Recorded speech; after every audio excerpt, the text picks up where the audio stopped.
Have you ever found yourself paralyzed by fear? Do your anxious thoughts seem louder than your voice of reason?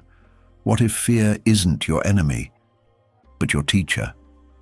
We live in a world where uncertainty is constant, yet inside us lies the power to face it with calm and clarity. In this video, we'll explore how the ancient wisdom of Stoicism offers practical tools to not just manage fear, but to transform it into growth. If you're ready to stop running from anxiety and start mastering it, subscribe now. Let's walk this path together. 1. The truth about anxiety and vulnerability. Anxiety often feels like a malfunction, a sign that we're broken, fragile, or incapable of handling life. But what if anxiety isn't evidence that something is wrong with us? What if it's a deeply human signal, an internal warning that we're exposed, that we care, that something we value feels threatened? When we experience anxiety, we're really experiencing vulnerability. That vulnerability is not shameful. It's proof of our emotional investment in the people and things that matter to us. It shows that we are present and connected. To feel anxious is to be aware of the risks around us. It means we are attuned to the reality that life is uncertain and fragile. But recognizing our vulnerability isn't a weakness. It's a form of honesty. It's seeing life as it really is. The Kaifa. Stoics weren't people who denied emotion or refused to feel. They were realists. They understood that life is full of instability, and that true wisdom lies in preparing ourselves to meet that reality with strength and clarity, not denial. Picture a young mother going through a painful divorce. She's overwhelmed by responsibilities, guilt, financial insecurity, and emotional pain. She turns to alcohol, not because she is flawed or weak, but because she is scared. The drinking is a temporary escape, a way to numb what feels unbearable, but avoidance only buries the pain deeper. Stoicism teaches us something radical: to turn toward our discomfort, to examine it, to understand it, and to rise above it, not by pretending it doesn't exist, but by facing it head-on with reason and courage. In Meditations, Marcus Aurelius reminds us that we are all composed of body, mind, and soul, and that we must guard the soul most of all. Anxiety arises in the soul, but it doesn't have to control it. The Stoic path isn't about suppressing anxiety, it's about managing it with discipline and wisdom. Acknowledge that you are vulnerable. Let that awareness deepen your empathy and sharpen your focus. But don't allow vulnerability to define your identity. When we resist the urge to escape anxiety and instead learn to observe it, we become stronger. Vulnerability becomes a mirror. It shows us what we fear losing, what we hope to protect, and what we must learn to endure. Stoicism doesn't promise a life free from anxiety. It promises that we can grow strong enough to carry it with dignity. We can be anxious and still be brave. We can feel fear and still move forward. Ultimately, your anxiety is not your enemy. It's a message. It's asking you to pay attention. What in your life feels out of alignment? Where are you avoiding truth? What do you need to confront or let go of? Don't medicate your way out of every emotion. Don't run from the discomfort. Sit with it, observe it, and then act intentionally, calmly, with a sense of purpose. That's the Stoic way. 2. Courage isn't the absence of fear. We often think of courage as fearlessness, as if brave people somehow don't feel afraid. But real courage has nothing to do with the absence of fear, and everything to do with how we respond to it. Courage is the decision to move forward, even when every part of you trembles. It's choosing action in the face of risk. The Stoics regarded courage as the foundation of all virtue. Without it, none of the other virtues, wisdom, justice, or temperance, can exist in practice. Why? Because all of them require that we confront discomfort and difficulty, and that takes courage. Seneca wrote, Sometimes even to live is an act of courage. Life is hard, loss is certain, pain is inevitable. The courageous person doesn't ignore this truth. They lean into it. They accept life on its terms and act anyway. That's what makes courage conscious. It's not reckless or impulsive. It's measured. It understands risk, feels fear, and moves forward anyway, not because of delusion, but because of discipline. Consider the story of Ernest Shackleton, the famed Antarctic explorer. When his ship Endurance was crushed by ice and his crew faced possible death, Shackleton didn't succumb to panic. He didn't pretend the danger wasn't real, but he also didn't let fear paralyze him. He made decisions. He stayed calm. He kept moving forward with unwavering purpose. That's courage. Not loud or theatrical, just steady, just unshakable. It's a perfect model of Stoic leadership in crisis. Too often we think courage is about grand gestures, but more often it's about small, private acts. Having a hard conversation, starting over after failure, facing a difficult diagnosis, asking for help, speaking truth when silence would be easier. Every time we do what's right instead of what's comfortable, we practice courage. Epictetus said, "No man is free who is not master of himself." And to master ourselves, we must first master fear. That doesn't mean pretending we're invincible. It means standing up again and again despite our doubts. When fear comes, and it will, don't try to erase it, use it, let it sharpen your senses, let it test your commitment, then act. Not from emotion, but from principle. Real courage isn't flashy. It's resilient. It builds over time. It deepens as you prove to yourself again and again that fear will not control your life. Stoicism teaches us that we are not what we feel, we are what we do, so feel the fear, then take a breath and step forward. 3. How to break fear down. Fear often presents itself as a giant, looming force, something too big to face, too overwhelming to even approach. But the Stoics taught us that fear shrinks when we break it down. You don't need to slay the dragon all at once. You just need to take the next step. That's how real transformation happens, incrementally, patiently, courageously. Fear is like a shadow. It seems enormous until you shine a light on it. Take the story of Bethany Hamilton, the professional surfer who lost her arm in a shark attack. Most people would never return to the water, but she did. Not all at once, but gradually.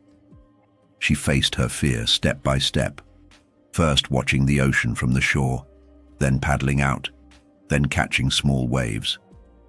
Her return wasn't a single act of bravery, but a series of them. That's what the Stoics were talking about. What Bethany practiced was exposure, repetition, and mastery, a form of psychological resilience long before modern science named it. Stoicism tells us to meet fear not with denial, but with reason. Ask, what exactly am I afraid of? Is it physical, danger, or imagined humiliation? Is it real loss or just discomfort? Most of the time, fear thrives in vagueness. When we don't define it, we can't challenge it, so we avoid it.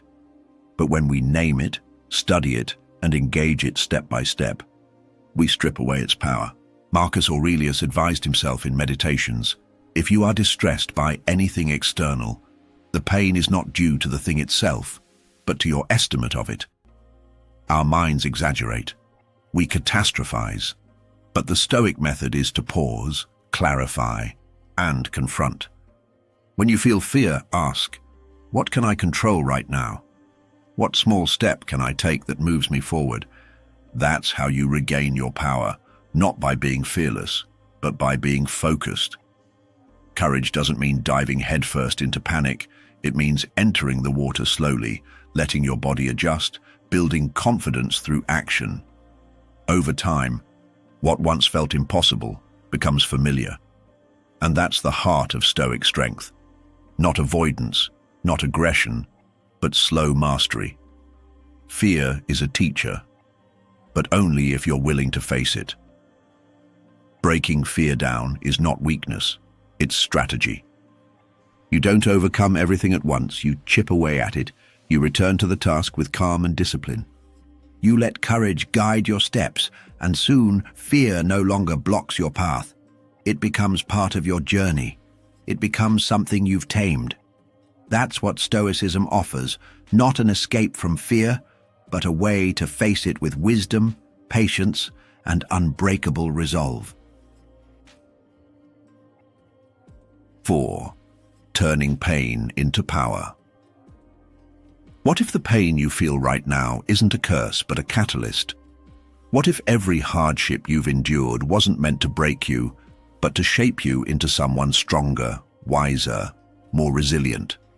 The Stoics believed exactly that. They saw suffering not as something to be avoided at all costs, but as something to be transformed. Pain was the forge, fire was the teacher. Life, in all its unpredictability, was the arena in which strength was forged, not despite difficulty, but because of it. Pain is a signal, not a sentence. It's a moment that asks something of you. Most people instinctively want to avoid it, to numb it, run from it, or curse it. But the Stoic mindset flips this on its head. When Marcus Aurelius wrote, "The impediment to action advances action.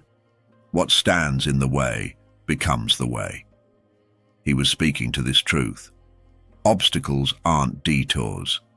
They are the path itself. Pain is not the enemy. It's the training ground for greatness. Think of Terry Fox, a young man who lost his leg to cancer, but chose not to be defined by loss. Instead, he transformed tragedy into mission. He ran across Canada on one leg, not for fame, not out of bitterness, but to raise money for cancer research and inspire others. That's what it means to turn pain into power. It's not about pretending you're not hurting.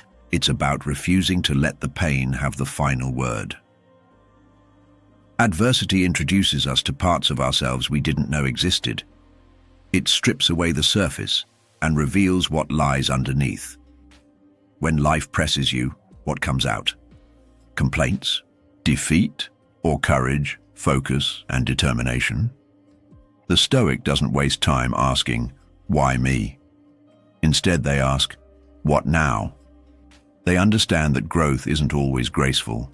Sometimes it's gritty, raw, and uncomfortable, but it's always worth it. Every setback carries with it a choice. You can let it diminish you, or you can rise. You can sink into self-pity or stand in defiance. The pain you feel today can become the strength you wield tomorrow. It all depends on your response.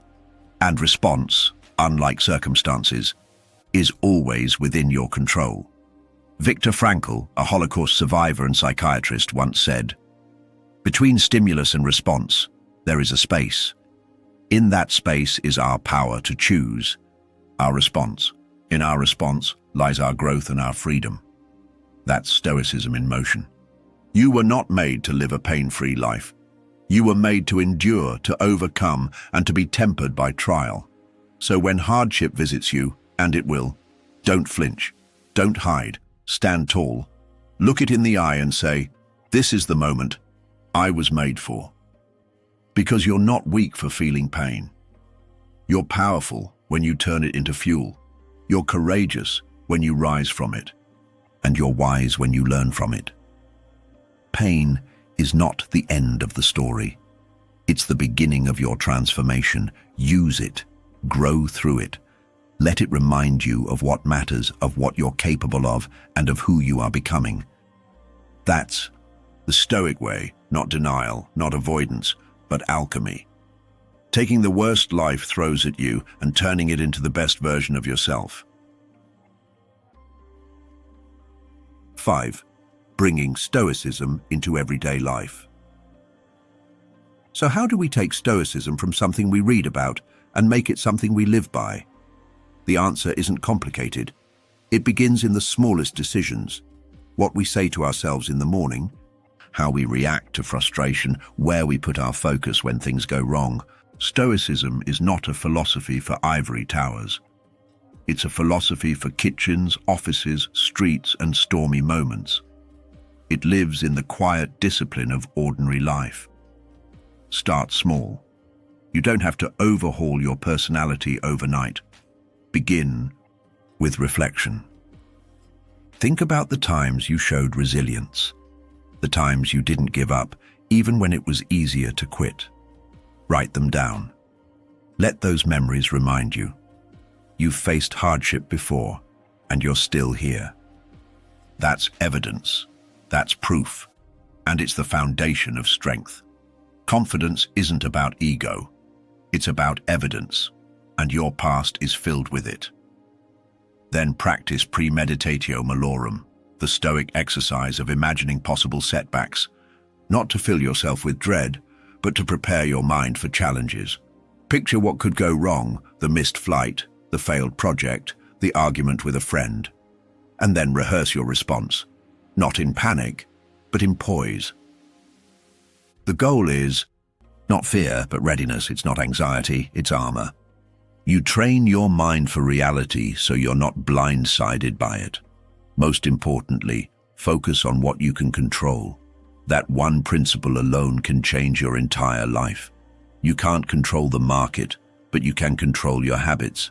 You can't control other people, but you can control your character. You can't control how the world treats you, but you can control how you respond. And that response determines your peace. It's not what happens. It's what you do with what happens. Use mantras. When your mind spirals into fear or doubt, answer it with wisdom. Let your inner voice be your inner guard.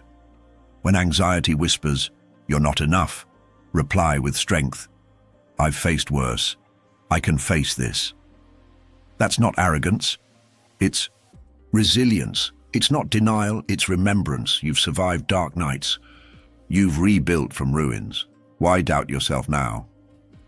Bring Stoicism into your daily habits. Pause before you speak. Choose to listen more than you react. Ask yourself in difficult moments, what would a wise person do here? Carry a journal. Reflect each night. Ask, where did I act well today? Where did I fail to live by my values? How can I improve tomorrow? These small acts aren't just exercises. They are transformation in slow motion. Stoicism isn't cold or robotic. It's human. It recognizes that we all feel anger, fear, sadness, but that we are not ruled by them. It offers clarity in chaos. It gives us back our agency. It says, you are not a leaf tossed by the wind. You are the captain of your soul. That kind of mindset, practiced daily, changes everything. Not just how you handle adversity, but how you move through life itself. Make Stoicism yours. Don't just admire it, apply it. When you're waiting in traffic, when your plans fall apart, when someone criticizes you unfairly, those are your classrooms. That's where the real work happens. That's where philosophy becomes power. Not just words on a page, but a lived code, a way of walking through the world with calm, courage, and clarity. Fear as a compass, not a cage. Fear and anxiety aren't signals to retreat. They're signals to grow. Every fear you face consciously becomes fuel. Every anxious thought you meet with courage becomes a step forward. The Stoics didn't ask for an easy life. They asked for strength to face the hard one. And so can you. If this message spoke to you, subscribe and share it with someone walking through their own storm. Remember, your fear isn't here to break you. It's here to build you.